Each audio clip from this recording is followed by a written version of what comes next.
everyone! Welcome to Modern Conscious Beauty, and my name is Martha Jonte, doing a video for this channel about V&M Naturals essential oils. So if you want to know more about this, please keep on watching.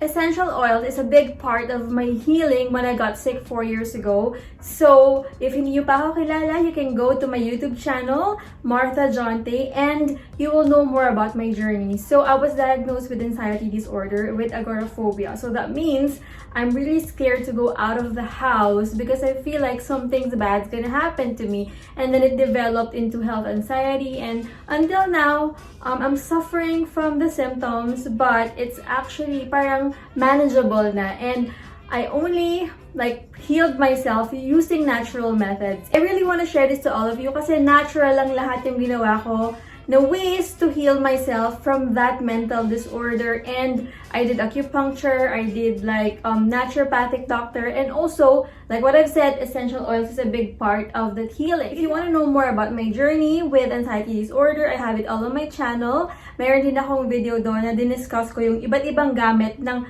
essential oil line ng V&M. Pero now, ang pag-uusapan natin, ano nga ba yung personal kong ginagawa? Paano ko siya ginagamit for wellness and relaxation? Yung mga favorite kong oils from V&M. Isa-isahin muna natin, guys. Ano nga ba yung top 6 kong essential oils from V&M Naturals? So, the first one is bergamot. And then, we have tea tree.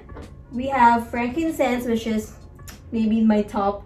And then we have, of course, lavender. Hindi siya mawawala. So, frankincense and lavender are my top 2. We have orange. And the last one, we have eucalyptus. So, paano ko ba ginagamit tong 6 na essential oils na to sa pang-araw-araw na buhay?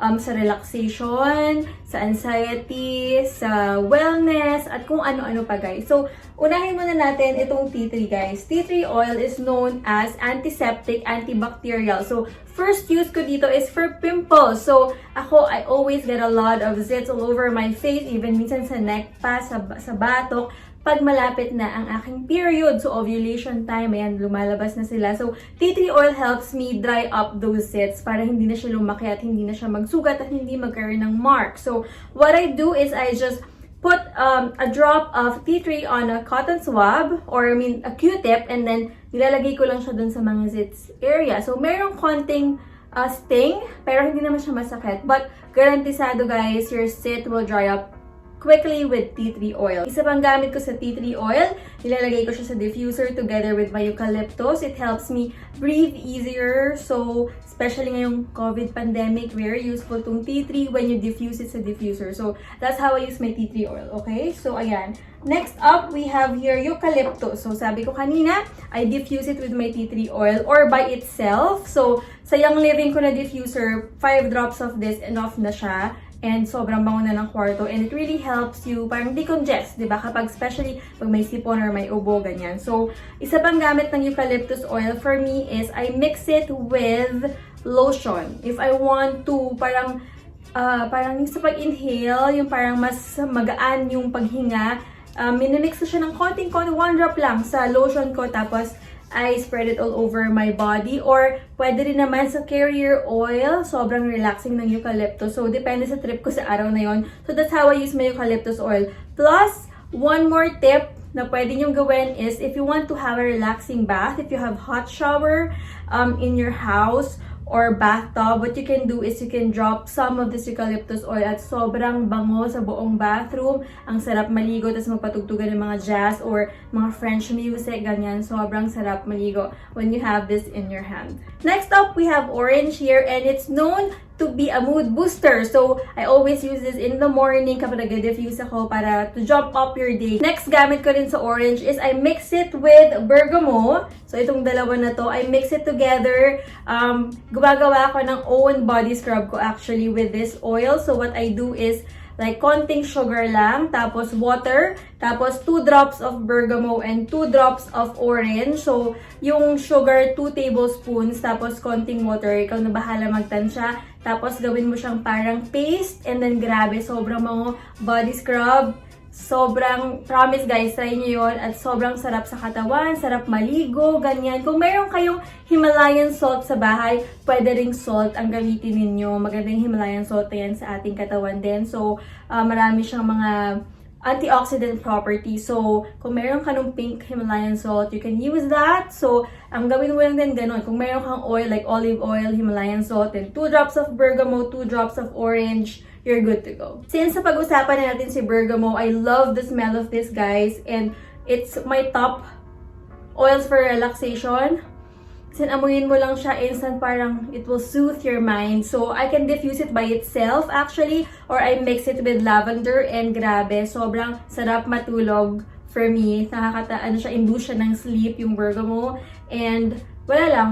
Gusto ko lang talaga yung amoy niya. And sometimes, what I do as well is, I mix it with carrier oil, and I spread it all over my body for, yun, an instant parang winding down the day feels, parang ganyan. So, kung kasi may mga tao na hindi nila masyadong better amoy ng lavender, parang for them medyo matapang. So, it's actually a good alternative for lavender, this bergamot essential oil. And speaking of lavender, so I have it here. Medyo paubos na yung lavender ko dahil lagi ko siyang ginagamit, obviously. Every time I diffuse at night, parang hindi siya nawawala, except when medyo may piniplema ako or ina-allergies, pinapalitan ko siya eucalyptus plus tea tree. Pero every night, halos ginagawa ko is lavender and bergamot combinations. Minsan nilalagyan ko ng lemon din para mas yung amoy niya. Pero lavender essential oil is a good oil, guys, for anxiety. Number 1, syempre, diffuse, sabi ko nga kanina. Second is you can put it under your feet. So actually, yung paa natin, guys, marami siyang mga pore opening. So mas ma-absorb agad ng katawan ng sistema natin ang epekto ng lavender oil. 2 drops lang ng lavender oil, tapos i-mix mo siya sa carrier oil sa kamay mo, tapos i-massage mo siya all over your feet, and then you can also research like acupressure sa feet for relaxation, for pain management, for anxiety. Tuturo nila sa'yo kung ano yung mga points na pwede mong pisilin. So, ayan, yung ginagawa ko ganun eh. Every time, before ako matulog, kung ano yung nafe-feel ko before ako mag-sleep, like for example, masakit ulo or medyo congested. So, tina-target ko yung point sa feet ko kung alin man dun yung pwedeng masahihin using the oil para mas, gumaan yung pakiramdam mo. So, second use ng lavender oil for me is actually antibiotic din siya. So, pag meron ako mga kati-kati sa katawan like rashes, which I always get nowadays, siguro dahil lagi nasa bahay, marami mga allergens. So, sometimes may rashes dito, sa paa, sa legs, sa kamay. So, I mix it with the carrier oil lang. Don't use the oil by itself kasi pag sensitive ang balat mo, baka hindi siya maging magandang effect niya. So, always parang mix it with a carrier oil like grapeseed oil, almond oil, ganyan. So, you can buy that sa grocery actually. Or sa Lazada, marami ka makikita ganyan. And then, pahid mo lang siya dun sa part na merong irritation. Last but not the least, we have frankincense oil. Of course, guys, sobrang laki ng gamit sa akin ng frankincense oil, especially nung peak ng anxiety ko. Ang dami kong nararamdaman sa katawan, like headache every day, parang hindi makahinga everyday, hindi makatulog everyday, parang ganon. So, this is a lifesaver for me paired with my lavender oil. So, ano nga ba yung mga gamit ng frankincense for me? So, if I have a headache, just 1 drop of frankincense sa crown ng aking head and massage ko lang siya. Sobrang effective niya. Nakakawala siya ng sakit ng ulo. Siguro 80% of the time that I use it for headache.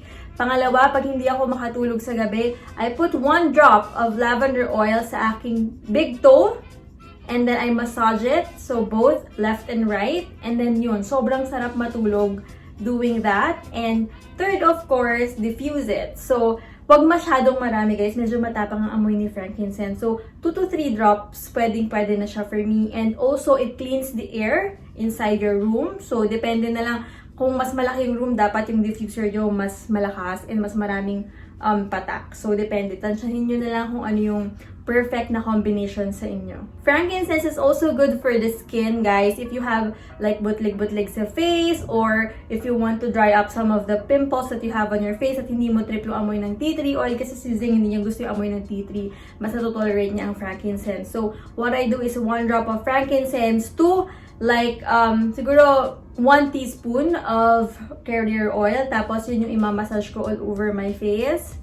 And ang sarap niya sa mukha talaga guys. So, syempre, before you do that, before you apply anything on your face or skin, do a patch test. So, pwedeng konti muna, tapos lagay mo lang siya dito sa may ditong area. Tapos, pag hindi siya nag-react within 24 hours, ibig sabihin, okay naman yung product sa'yo. Thank you so much for watching guys, and I hope this short video helped you or gave you an idea how to use your V&M Naturals essential oils. V&M Naturals essential oils are actually one of the most affordable out there in the market, and also pure grade naman din siya guys. Mabango yung amoy niya, so mako-compare siya dun sa mga essential oils ko na medyo on the mamahalin side. So thank you so much again for watching Modern Conscious Beauty channel. Again, my name is Martha Hante. God bless you guys and stay safe.